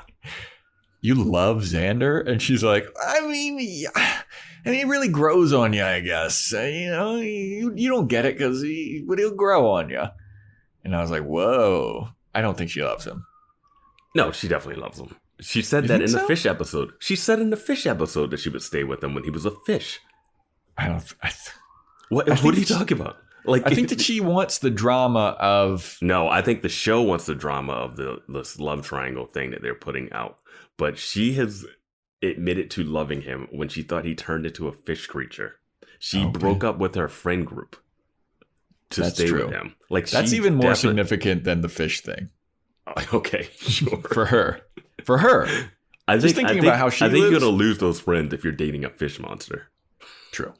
No, she definitely has been very committed. Even in the end of season 2, like, just with like being there for Xander when Willow was knocked out and all that stuff. She's been, as far as girlfriends go, like her personality and her values are messed up, but her dedication to Xander has been the one thing that has stayed steady. Yeah. But basically, Cordelia's looking around this abandoned shack for a weapon. She finds a spatula. Buffy's like, that's the best you could find. She's like, well, I got a spatula and there's a phone. Buffy's like, why didn't you tell me there was a fucking phone? Let's call somebody. She's like, well, I thought this would be better. You know, you could hit him with a phone, but whatever. And she's just like, oh yeah, we can make a phone call. I'm like, why would a phone in this shack work? Exactly. Why would a TV on a rock work? Well, they're vampires. Mr. Trick runs his own electronics radio. He got a Radio Shack franchise. I would buy that. Yeah, he's definitely a franchisee of something. Yeah. So then Mr. Trick and the old tech guy, they're watching everything play off, and they got their tracking devices on Buffy and Cordelia, and they're like, oh, we got the coordinates 73 degrees, 42 Celsius. They're just spitting out numbers and jargon that makes no sense to anybody. Buffy then uses the phone to call Giles. She's like, Giles, we're in big trouble. We're in the woods. We're holed up in an abandoned shack. And then the old tech guy taps on some keys and he shuts down all the power in the abandoned shack or something. Like shuts off the phone. Yeah, I was like, I don't know if you can shut off a phone with his computer system that he has. No. Like, it's impossible, but whatever. So then the twins are closing in on the abandoned shack now. And Giles goes to the library, sees that there's a voicemail, and he's like, peculiar. Hits it. He hears Buffy talk about how they're in the woods and they're in trouble. And he's like, oh, shit. There actually is trouble. So then we go back to the abandoned shack. Cordelia is like, man, why does this shit always happen? Why is there, anytime I'm hanging out with you, there's always terror and violence? And Buffy's like, welcome to my life. Cordelia's like, I don't want to be in your life. I want to be in my life, which is just being popular and homecoming queen. And Buffy's like, well, I'm going to be homecoming queen this time. And then Cordelia's like, why is this so important to you, dude? And then Buffy gives her speech about like, I just want to be a normal teenager. Yeah, this is the one time that I could get my picture in the yearbook and say like, hey, I was there and I was a normal teenager for once. Yeah, I wrote down, and we get back to the normal Buffy complaining about being a Slayer. Yeah. Like she had seemingly gotten past that. Yep. But it seems like it's an easy go-to that if you're like, I don't know what to do with this episode. She hates being a Slayer, wants to be a normal teenager. like we got to crank out 22 episodes this season. Five of them have to deal with this. She does have a line that I thought was interesting, where she's like, I just thought being a homecoming queen would be proof that I was chosen for something other than this. Yeah. And I was like, all right, that's an okay line. But you also just saved the world like 3 months Several ago. times. So Saved the world, saved countless lives all the time. You know what? They need to bring back former homecoming queens to be like, hey, this is how my life turned out after homecoming queen. Yeah, dude. I'm just a regular person. Yeah. It's not going to change your life. Yeah. So as Buffy's like giving this, like, I just want to be a normal kid speech, the yellow demon breaks in again. Was it driving you crazy how she was giving her speeches with her back turned to the windows all the time? It was driving me absolutely fucking insane. Because, like, the twins have guns and they're like binocular snipers. And she's just like at the window with the curtain. She'll like open the curtain with the gun, just all haphazardly, turning her back. And she's like, let me tell you something, Cordelia. I want to be a normal kid. It's like, you're going to get headshot. You're not even moving. What a dark ending for Buffy if that had happened. That's what should have happened. It was driving me insane. Like, have you never played a video game before? Yeah, just stand next to the side of the window. But they're like, no, we love this lighting. Yeah. I do want to say Buffy using a gun was interesting. She has a gun. She never really uses it. Yeah. And do you think in this show, I'll just jump in here. Do you think in this show that Buffy will ever kill a regular person? Like just a pure think that human? Would be... I think that's the line they can't cross, right? Yeah, I was going to say maybe unintended consequences, like she punches a vampire and the vampire bumps into a human and then they die. But it won't be like a mistake, like I thought you were a vampire and but like that would be so interesting. But like the two twins, like could she just like straight up shoot one of them in the head in the show? I don't think she could. I don't think the show would let her kill a regular human being. I think she's kind of like Batman, where she'll not... Like, the whole thing about Batman is like he never kills anybody, but he'll just leave people in terrible situations that will absolutely get them killed. Like, lock somebody in a basement and then they just starve to death. Yeah, she'll never be the death kill. Like, she will not be the direct cause of death.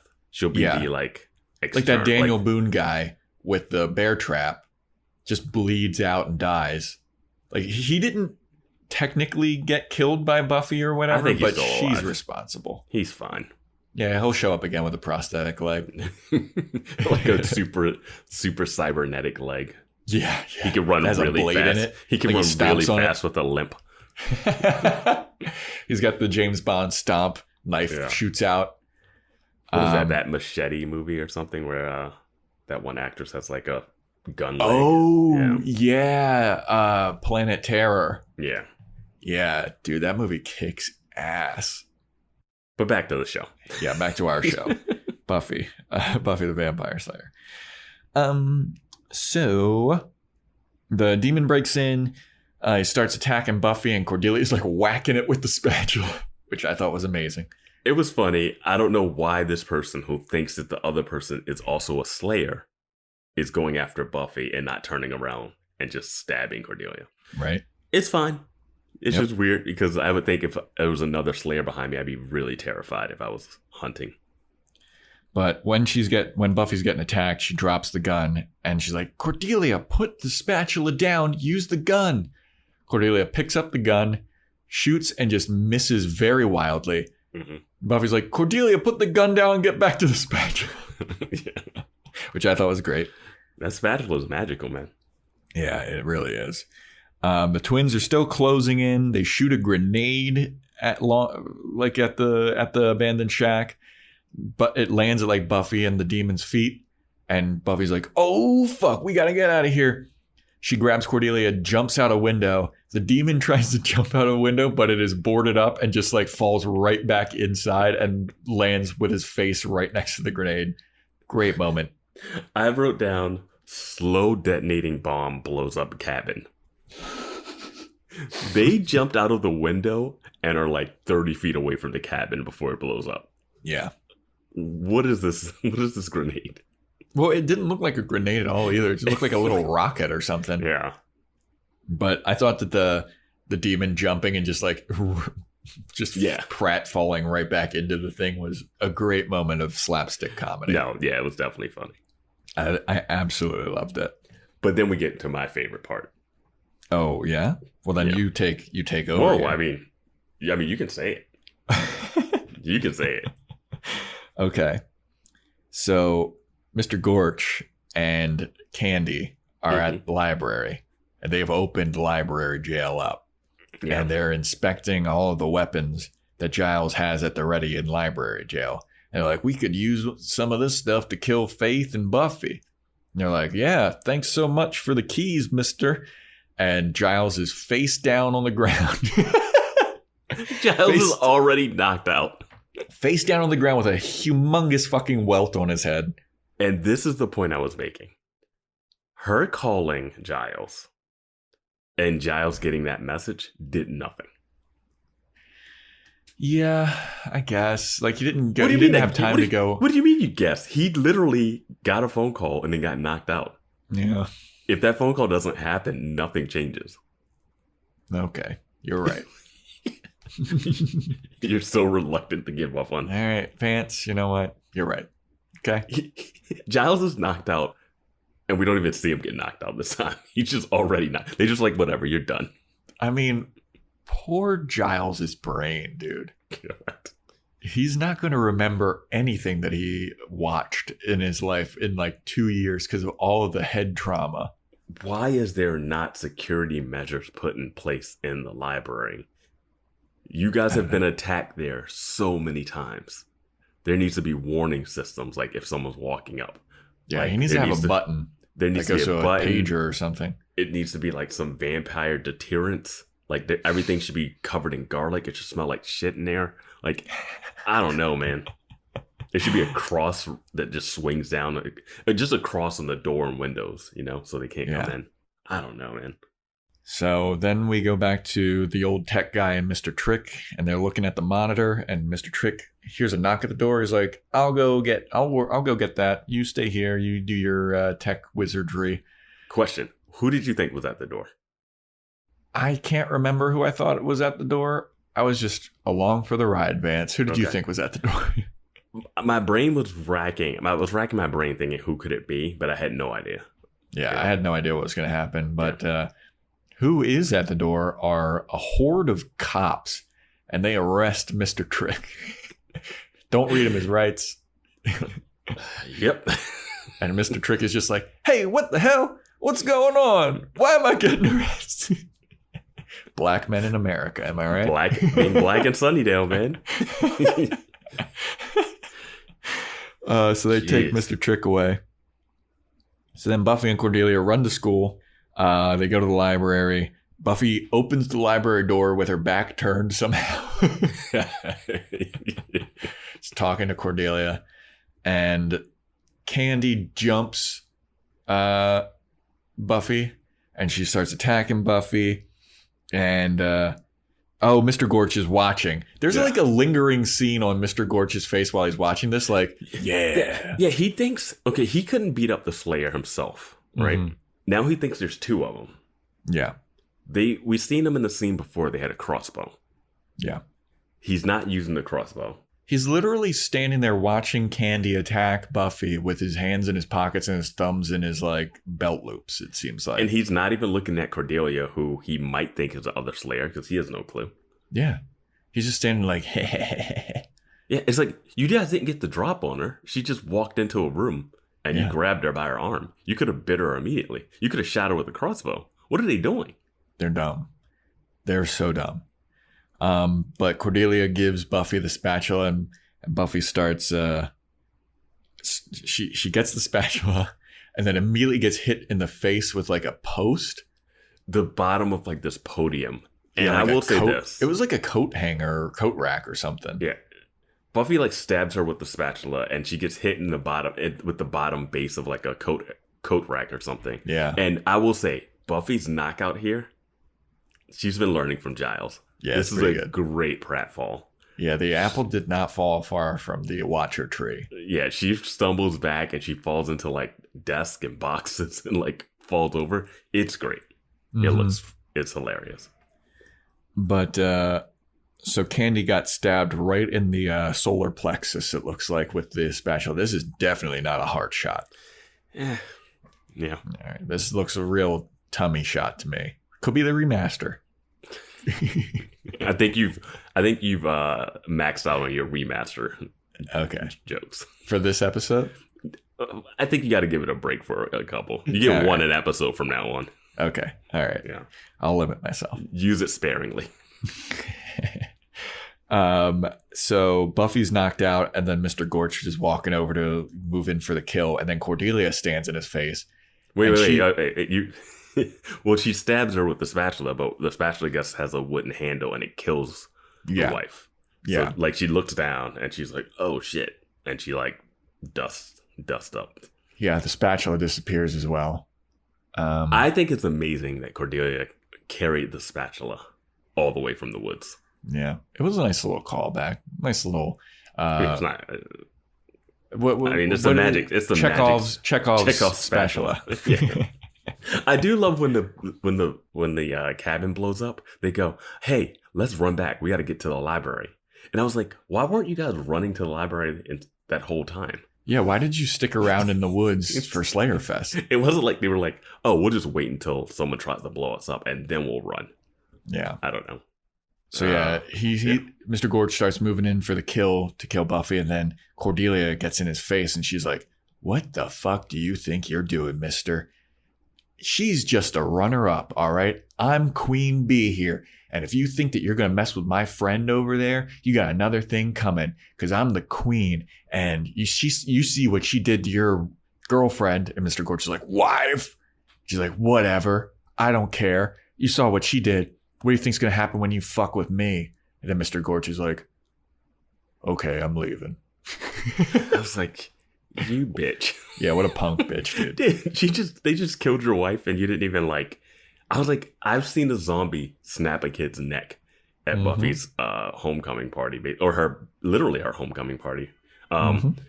Why is he not doing... He doesn't do anything. Yeah. Just... If he's not going to do it, for his wife, do it for the money. Yeah, I mean, that was his whole thing. Non-sequential bills. Come on, Mr. Gorge. He's such a little... One is knocked out. You got two knocked out people here. Yeah. And you got a non-slayer that he doesn't know is not a slayer, but she has no weapons. Yeah. Yeah, it made no sense. Fine, whatever. He's such a roach, dude. Yeah. But I like him. I just want there to be a little more to him. Because even when in his original episode, he was bored. Like, they had a dumb plan. Okay, fair. So he runs away. Giles wakes up, and he's like, "What the hell happened?" How are we still talking about this episode? Right? This is such a long podcast episode. This episode does not deserve to be this long. We lost all listeners for this episode. We are down to 0. So. We're the 5th listened of the 5 podcasts. Yeah. So they figure out that the corsages were chipped because they're like, "Oh, they bought us corsages." And Giles is like, "Oh, I didn't recall them saying anything about getting you corsages." Buffy looks at it. She's like, "Oh, it's chipped. That's how they're tracking us." She's like, "Oh, wasn't one of them a computer guy or something?" And I'm like, dude, so they picked them up and they had trackers on them? So they cheated. Yeah. Also, you don't need trackers to track Buffy. Yeah, well, you were right next to her when this whole Slayerfest started. You guys are military trained people. I guess the twins. They should be able to walk through a school with assault rifles, which is a weird statement, weird wording on that, but they should be able to infiltrate this empty building and hunt down 2 people two girls without being directed by a guy looking at dots on the screen. Yeah. So Buffy's like, "All right, well, we're going to get these guys now. I'm going to need some wet toilet paper to get this plan in motion." So now the twins are walking the halls with their assault rifles, and Buffy runs past them, and they start shooting, and they miss her. How? Yeah. Oh, they have laser sights on those guns, and she just runs out in front of them. Runs out in front of him and heals. Yeah. And she runs into a classroom. One of the twins goes in. The other one is like triangulating. You have to have 3 people to triangulate. Yeah, well, I don't know what he's doing. I don't know why they're both not going in. Yeah, me neither.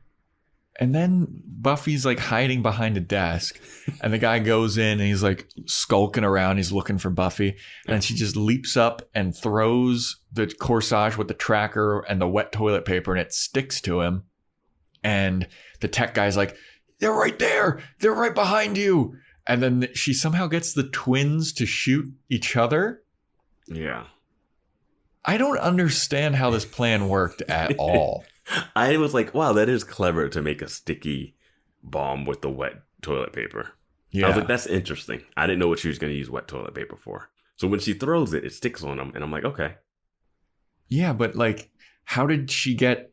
Well, I think she stuck it, like, it's weird because she's in the room with it. So they go into, so it does its job. I thought she was going to put one, maybe, did she put one of them in that room and she was holding one too? Or, look, I don't know. It would make sense if she got the other corsage on the other twin, but she throws it on only one twin. So the guy that doesn't have the toilet paper shoots that twin. Yeah. But that twin would have no reason to shoot back.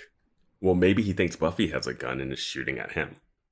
I mean, here's what I'll say. If someone shoots at you and you're a military person, if you're a military guy and you have a gun and someone shoots at you, you turn and you shoot back at where the shooting comes from. Okay. I don't know. This plan was you think he would turn back and be like, I don't know why is someone shooting at me? No, he just starts shooting. I think the issue is it's not clear that she planted. Like, I thought she would be like, oh, I'm just going to plant one on a ceiling or something. You know, like, yeah, I thought that she would like put it on like a rat or something and have them chasing all over the place. Or just throw it in some other room. You know they're going to walk in there. But here's the issue. This is why I brought this up earlier.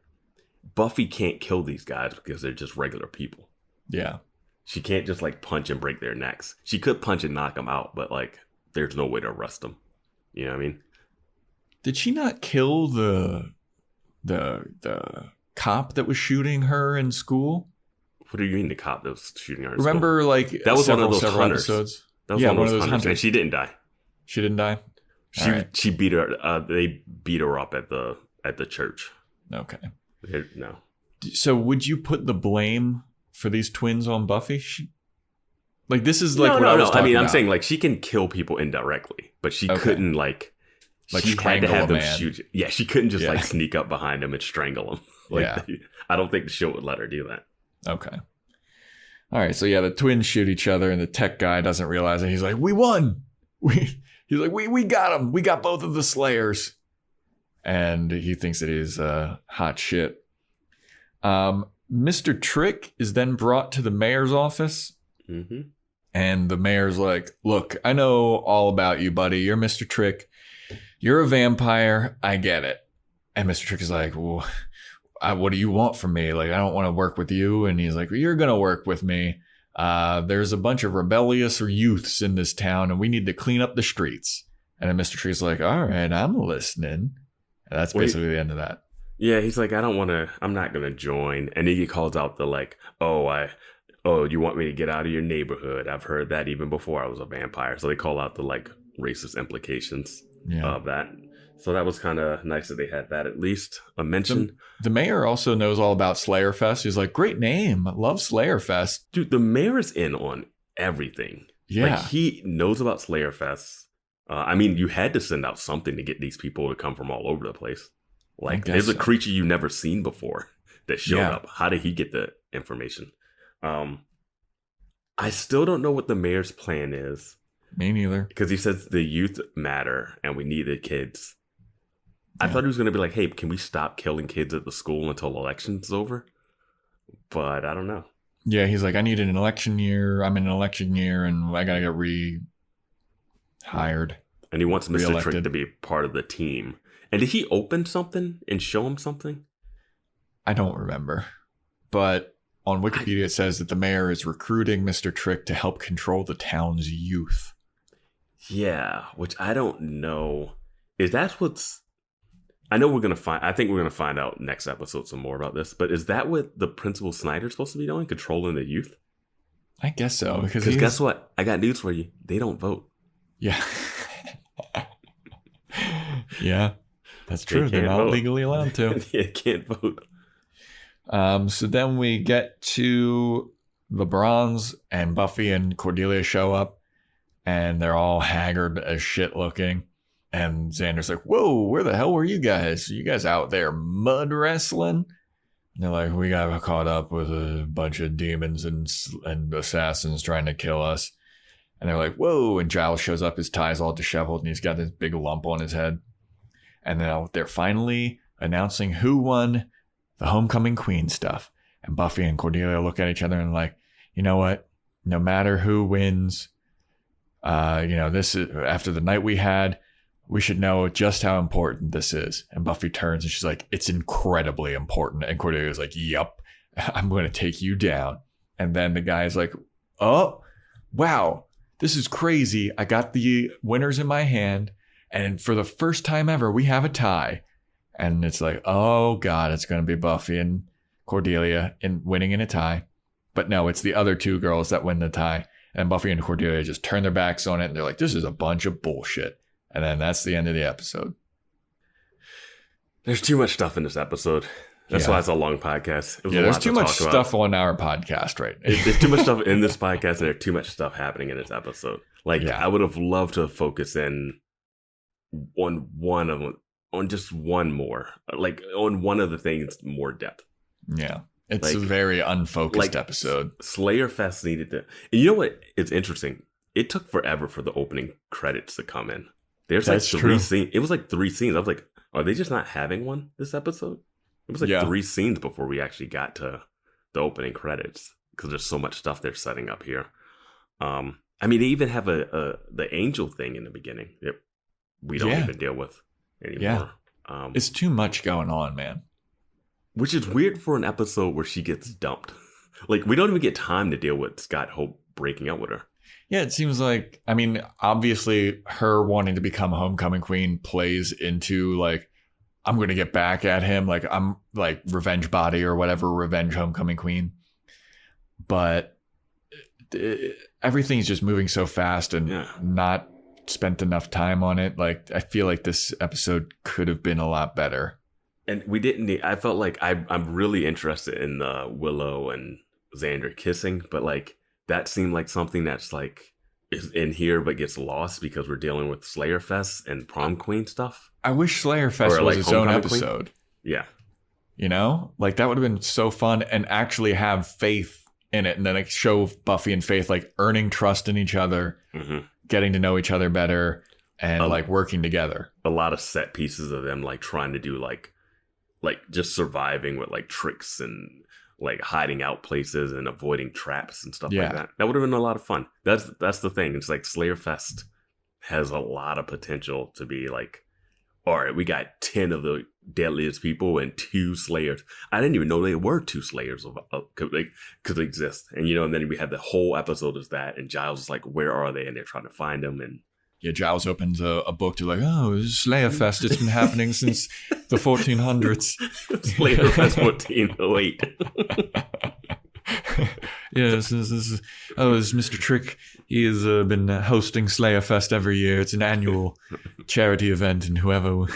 It gives back to charity, so I'm not fully against it. I've never had my own Slayer until now. Yeah. So that's the episode for Homecoming. Not my favorite episode.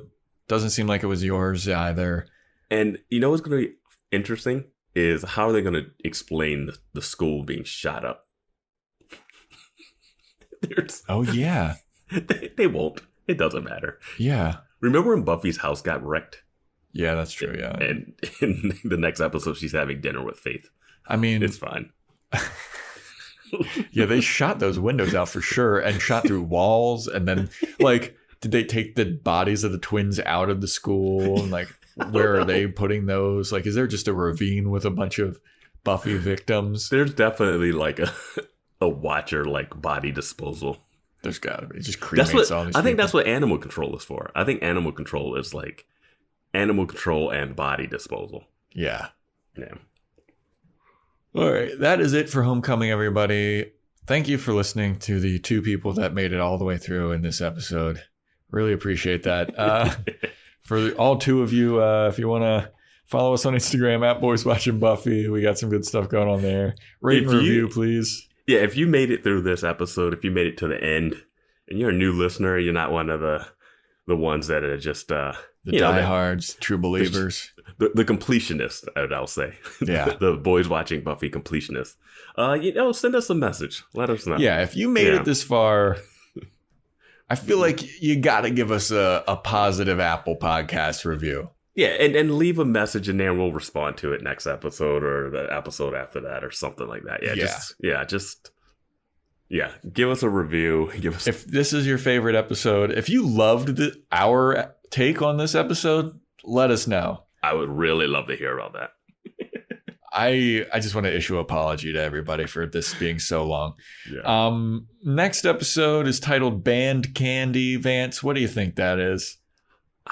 I think something was slightly spoiled for me. I think this has something to do with Principal Snyder. Okay. I think someone online had mentioned like, oh, I love Principal Snyder and Band Candy. Okay. All right. Well, it's going to be something with Principal Snyder. I think it's going to be Principal Snyder, and I do think we get some more of the Xander Oz dynamic. Okay, that would make sense. You think that Allison Hannigan says one time at band camp? Oh, when did American Pie come out? Has she been in American Pie yet? It's kind of around the same time. Yeah, it's around the same time, yeah. I'm going to say also the term candy makes me think there's going to be some weird drug. Well, there you have it, everybody. Those are the predictions for Band Candy. Thanks again for listening and making it through this marathon of an episode. We'll see you next time when we review Band Candy.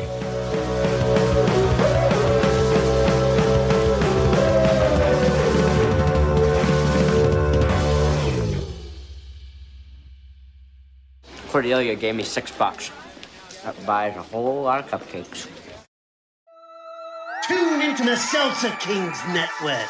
Crack one open if you dare, creeps.